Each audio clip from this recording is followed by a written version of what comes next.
Dalam nama Bapa dan Putra dan Roh Kudus. Amin. Tuhan bersamamu dan bersama rohmu. Inilah Injil suci Yesus Kristus menurut Matius. Dimuliakanlah Tuhan. Matius bab 5 ayat 43 sampai 48. Dalam khotbah di bukit, Yesus berkata, "Kamu telah mendengar firman, kasihlah sesamamu manusia dan bencilah musuhmu. Tetapi aku berkata kepadamu, kasihlah musuhmu dan berdoalah bagi mereka yang menganiaya kamu. Karena dengan demikianlah kamu menjadi anak-anak Bapamu yang di surga, yang menerbitkan matahari bagi orang yang jahat dan orang yang baik, dan menurunkan hujan bagi orang yang benar dan orang yang tidak benar.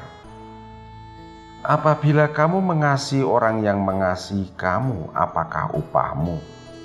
Bukankah pemungut cukai dan juga berbuat demikian? Dan apabila kamu hanya memberi salam kepada saudara-saudaramu saja, apakah lebihnya daripada perbuatan orang lain? Bukankah orang yang tidak mengenal Allah pun berbuat demikian? Karena itu, haruslah kamu sempurna, seperti Bapamu yang di surga adalah sempurna." Demikianlah sabda Tuhan. Terpujilah Kristus. Saudari-saudara yang dikasihi Tuhan dan yang saya gemateni, renungan harian saya pada hari Selasa 16 Juni 2020 ini berjudul Pelaksanaan Kasih. Masih ada hubungannya dengan renungan saya kemarin pagi mengenai manusia abnormal, normal, dan abnormal. Manusia normal akan bergerak ke arah abnormal, dan manusia abnormal akan cenderung bergerak ke arah kesempurnaan. Setiap orang normal menyukai dan berambisi menggapai kesempurnaan.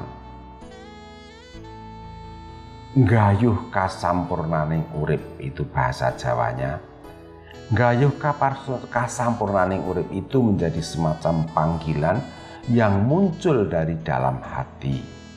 Ibaratnya pohon kelapa bisa mati dengan tenang kalau sudah menghasilkan buah baik sebanyak-banyaknya. Demikian juga kita manusia yang ingin mencapai kesempurnaan. Saudari-saudara, bacaan Injil hari ini memberi petunjuk tujuan akhir kesempurnaan hidup kita, yaitu seperti Allah Bapa di surga, sempurna adanya dalam mengasihi. Sebuah karya inspiratif yang luar biasa besar muncul sekitar 2000 tahun yang lalu oleh seorang yang bernama Yesus. Setahu saya belum ada orang yang memberi gambaran sempurna untuk memelihara kehidupan ini selain Yesus dengan ajaran kasih-Nya. Yang lain juga mengajarkan kasih, tetapi tidak setajam dan sefokus, seterpusat Yesus. Bagi Yesus, manusia menjadi sempurna jika bisa mencapai kesempurnaan dalam kasih. Saudari-saudara, kasih itu mengandung dua hal, yaitu rasa, misalnya perasaan jatuh cinta, perasaan nyaman karena dikasihi. Tetapi kasih itu juga kata kerja, yaitu mengasihi. Ada kalanya kita tidak menyukai pekerjaan tertentu, tapi kalau itu perlu kita kerjakan, ya kita kerjakan. Sekarang ini saya mengajak Anda menyoroti kasih sebagai kata kerja atas dasar perintah untuk mengasihi. Supaya kita bisa mengukur sejauh mana kemajuan perjalanan kasih kita dalam relasi antar pribadi Di sini tersedia 5 level, yaitu level pertama sekedar basa-basi, selamat pagi, berkah dalem, dan lain-lain. Orang Jodaan yang saling mendiamkan tidak akan mengucapkan basa-basi ini satu sama lain, karena relasi sudah terputus. Level 2 adalah berbicara tentang pihak ketiga. Orang bisa asik berbicara tentang langit yang biru, rumput yang hijau, tentang COVID-19, tentang politisi, tentang para selebriti, dan lain-lain. Tetapi sesudah itu relasi pribadi masih tetap sama. Tidak ada perkembangan pengenalan pribadi satu dengan yang lain. Level 3 adalah level pendapatku. Dengan berbicara mengenai pendapatku, pemikiranku, orang boleh mengenal siapa diriku dalam hal rasional yang mendasari pola tingkah lakuku. Misalnya, semua orang Indonesia mendasarkan kehidupan bersama atas dasar Pancasila. Lalu di situ bisa terjadi diskusi panjang mengenai dasar-dasar dan ideologi bangsa.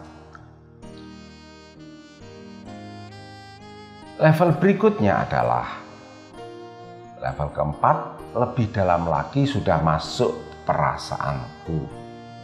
Tanpa kedekatan pribadi, orang tidak berani bicara soal perasaannya. Misalnya, saya sedih sekali karena meskipun sudah berhati-hati, ibu saya ya tertular virus corona. Padahal beliau ini menjadi tulang punggung ekonomi keluarga kami. Level 5 adalah relasi dari hati ke hati.